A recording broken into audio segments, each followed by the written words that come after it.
serikali yetu chini ya Rais Samia inakosea. Kuendelea kwa kiserereti, kuongeza mwendo ni kupotea zaidi. Kwa hiyo mtu mwenye akili unarudi unasoma ramani, unaelewa hapa nimepotea njia, ngoja nianze upya.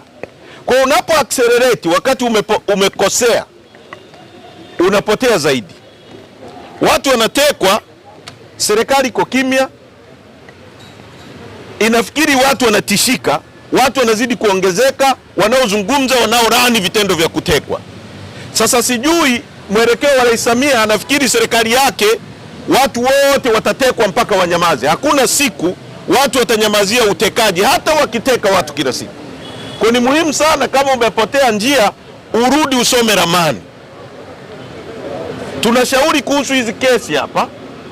Hizi ni kesi ambazo zimepotea njia.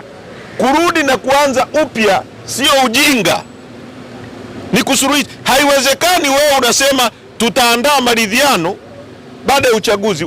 Ina maana unajua kabisa kwamba kuna makosa mnafanya, mna accelerate afu mnasema tutakuja turekebishe. Hicho ni kitu cha ajabu sana.